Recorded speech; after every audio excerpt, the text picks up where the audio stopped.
Oh, welcome everybody. John Zager. Um, I think this is number 9 in a series of videos that I'm doing on self healing. I'm going to adjust this while I'm talking a little bit. And we've been making some progress. I've been giving you information in the beginning and then followed by a progress report on myself with self healing, hypertension, high blood pressure. And last week was kind of exciting. We kind of talked about um, intention, which we're going to talk a little bit more about today.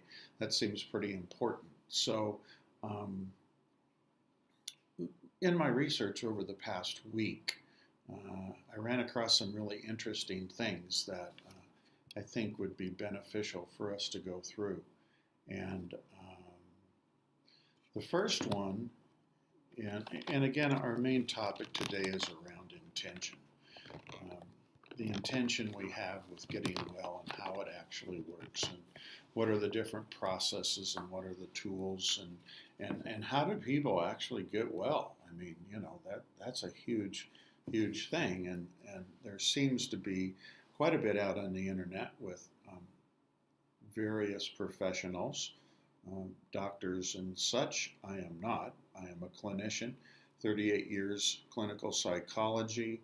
Um, the last 5 years has been just research on self healing, happiness, wellness kind of idea. But when I do my research, I keep coming into people that have no formal training or education, or they haven't been to classes or workshops or seminars, and they're self healing themselves in various ways. That's the important thing, I guess I'm trying to say right now, is that they're doing it in various ways, not one particular. But today, I do hope to give you the key to the door. In other words, the key that unlocks the formula for self healing, at least a model that I think that is very workable and doable. So one of the things I ran across this week was a lady, and it's on the internet. Go Google anything around self-healing, and um, you'll find hundreds, if not thousands, of case studies of that kind of thing. This one caught my eye because the lady, if I'm not mistaken, had bladder cancer. I think it was. I think it was bladder cancer. Middle-aged lady, um, had a wonderful little family, as near as I recall, and had gone in to see her doctor, and the doctor sent her to specialists. Specialists did tests on top of tests, and the conclusion was that the cancer was so far advanced that there wasn't a surgical means or medical, Western medical means that could treat that advanced cancer. And again, I believe it was her bladder. I'm not real clear on that. And she had the attitude of, I have a family, I don't know, possibly a daughter, I think she had, and I'm not willing to just go home, get my affairs in order, and pass on. I have a greater responsibility. I have a daughter. I have someone that I need to attend to and be available for as she's growing up. So what this lady did, was remarkable. She she found a place over in China that does treatment for various terminal illnesses, cancer being one, and it's a non medicine hospital. Um, they don't do medical procedures. They don't treat you with medicines of various kinds. They don't do surgeries, for that matter, of medical kinds for the treatments and stuff of people that come over there. And they get people from all over the world, but this lady looked into it and decided it was something she wanted to do. And she went on over. The way they heal people is through thought alone. And she did her due diligence and was determined that it was going to work for her. And even though it was a last-ditch effort, she was into it. She had decided that this is the treatment that's going to cure her. So she goes over there, and what they did with the study was there's 3 practitioners, doctors, that are there along the bedside with the lady, and they're the ones that are going to generate the energy through their thought alone, in conjunction with her thoughts about what it would look like without having cancer of her bladder and being cured and healthy and walking back into her life. And it's really fascinating because they show this video, and again, please go look it up. I'm pretty sure I'm accurate on most everything I'm giving you here. And they have a nurse there along the bedside that's doing ultrasound, and they have a picture of her bladder with the cancer there. That is a fairly good size black object in her in her bladder. And then the second screen over is the nurse with the ultrasound and moving it around and keeping track of the bladder as the intentions are performed. And you can see both in the first picture where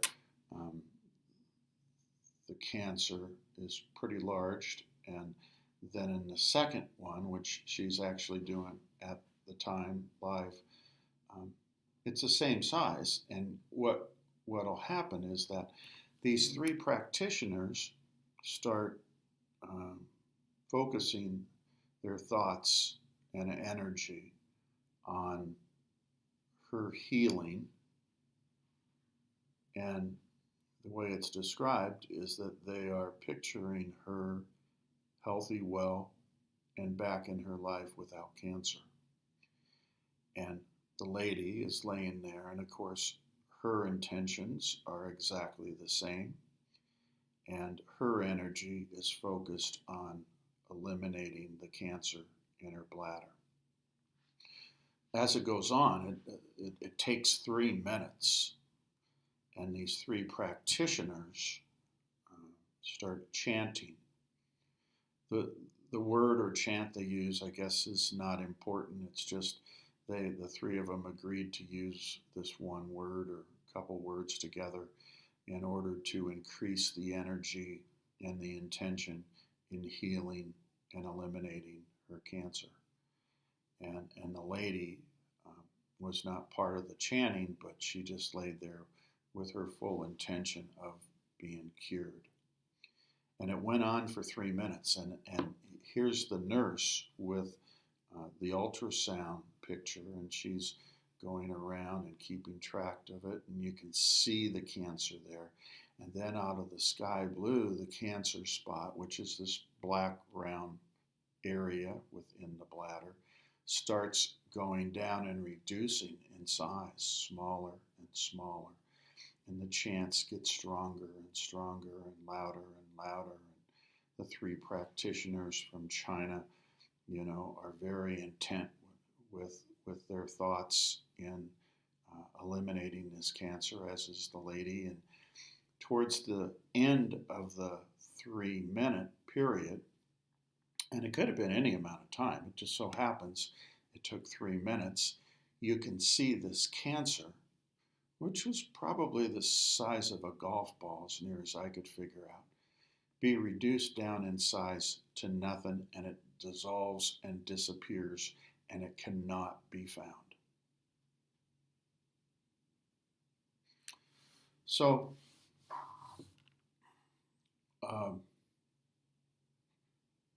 kind of overwhelming. And this particular hospital in China treats people that way.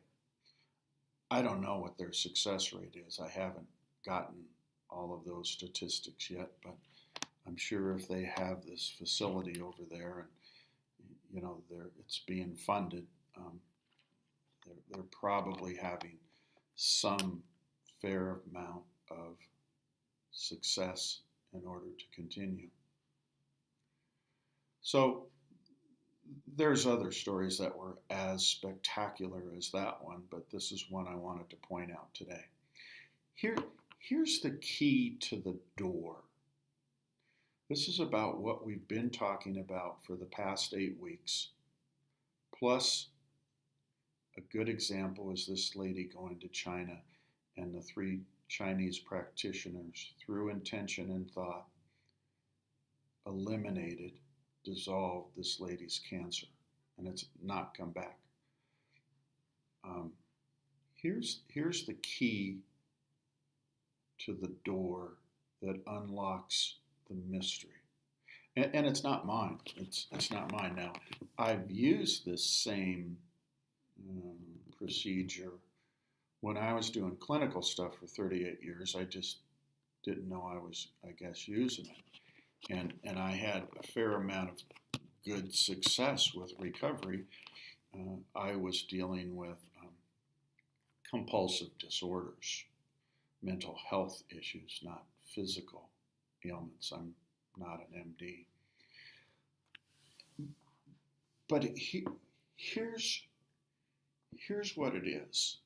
And this is very, very important. And next week we're going to go into how you get set up to use this. I'm just going to give you this one right now, and then it's going to be next week how you get set up in order to use the modality, the model, the tools. There needs to be an intention, which is a thought of the future, not of the pain, not of the disease, not of the disorder, not of anything that's currently going on that's terminal diagnosis. The positive side, what you see, what you picture being without your illness.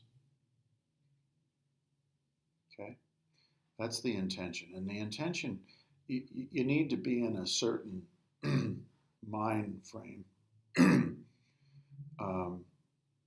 to generate this amount of energy. And we'll get into some of that next week, but you need to have the intention. Most people will spend all of their time focusing on what's wrong with them, as opposed to being in the middle of what's wrong with them and focusing on what life is like without their disease or illness. So intention. Again, I'm just going to use this example of this lady, and again, we've looked at it in the past 8 weeks, but we're just going to use this lady and being over there in China. And she had the 3 practitioners that were so skilled at intention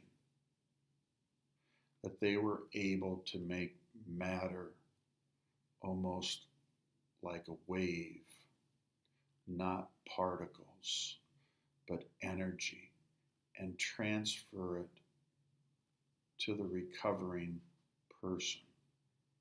They were so good at that. The lady became so efficient. Same thing's true with her. She was able to get her intention so crisp and clear of what she wanted, not what she has. Step one of the key that opens the door. Step two, there needs to be an emotional aspect to it. It can't be a matter of fact, science, get the intention, blah, blah, blah. It has to have a level of emotion that focuses on the severity of wanting to be recovered. The person needs to, as they say, have a heightened emotion, a heightened emotional state that you can almost feel the energy within you at that moment. The emotion might be so intense that you feel some shakiness or some tenseness or possibly tears. I don't know. It's different with different people, but the will to be well is so great that you have a heightened emotional state. That's the second part of the key that will open the door. Okay? The third part is, and again, we've talked about this in the past, and we're going to get back into this a little bit more next week as well, but there needs to be a mentality, because personality is what we're talking about. Some personalities have the ability to, beyond a doubt, achieve what their thoughts are. Some personalities, how you think, act, and feel, obviously, from the past and where you came from. Remember, that's how this whole thing came about, is we started talking about genetics and is it passed on, and we found out it's just the result of environment and modeling. And is your personality that's formed by age 5, which is the thoughts are entrenched by age 35, and from that point forward, you just keep repeating the same thoughts, actions, and feelings day after day from the previous day. But some people have a personality that they just will burn the ship or ships. There is no going back. There is only, it will work, success. So that's the third part of the key that opens the door to self-healing. When you think in terms of scientifically, and there's brilliant doctors out there, scientists, neuroscientists, that can go for days talking about the detailed intricacies of how it all works. I'm just awestruck by that. And for what I read, they're successful. There are the people who heal themselves without that. They have a belief system, a personality that is so intense that it's going to work. There are the people that have the faith. Now we're talking religion, so to speak. And they have a faith that's so strong that it will get them on the other side. So I talked about the three things, and of course the fourth one, which is there's a divine intelligence in each one of us, a creator. we cannot move from moment to moment without the divine creator taking care of our bodies and allowing all the functions to occur. There is no human knowledgeable enough to keep another human being going from moment to moment. It's too, how would I say it? There's so much that happens within the human body from minute to minute. There's not a mind capable of understanding and grasping what needs to occur, nor would they even know how to do it.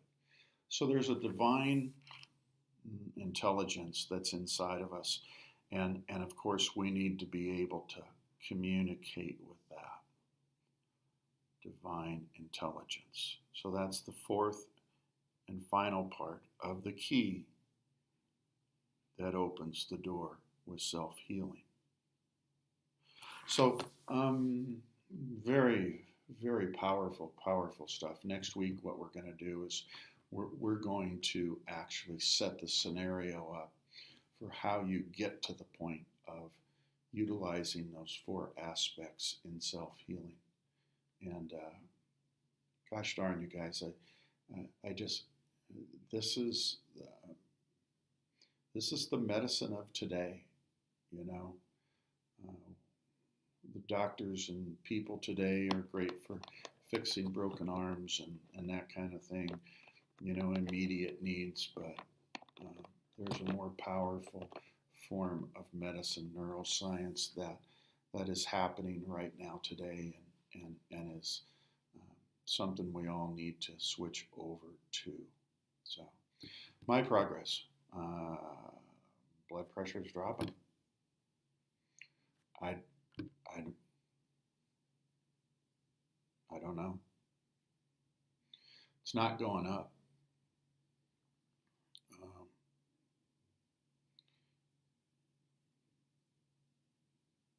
I just feel pretty close that I've burned the ships. I just feel that there isn't any way it's not going to go back to normal and stay there. My meditations, which again, powerful, they're just getting more and more powerful as I learn to do them more properly. So great stuff on that, you guys. And again, I just really appreciate everybody following me on this. Please subscribe, you know, get other people to look at these videos. They're not just some guy out there that's making videos. This stuff is inspirational, empowering, and healing for you if you pay attention. It's in layman's terms. I'm not a doctor. You know, I work in mental health, and I'm just finding this is the direction that we're all going. So I hope you follow the progress that I'm making. I'm looking forward to the day that I can get on here and just talk about the hypertension not being there. Depression, gone. Fear, dissolving. Anxiety, dissolving. Irrational thinking, maybe momentarily here and there. Something's happening. So, if you'd like me to come and do a presentation or talk or little in-service or workshop or whatever you want to call it, please get a hold of me, johnzegar@gmail.com, JZEGAR@gmail.com. Self-supporting, you guys. I I don't have a job. So anything that you can, $5, $10, $20, whatever you can afford, $100, please send it to my PayPal account. jzager@gmail.com is my PayPal account, and I will greatly appreciate that. Thank you very much. Look forward to talking to you guys all in the next several days, and I'm going to go back and continue doing research. And God bless you all.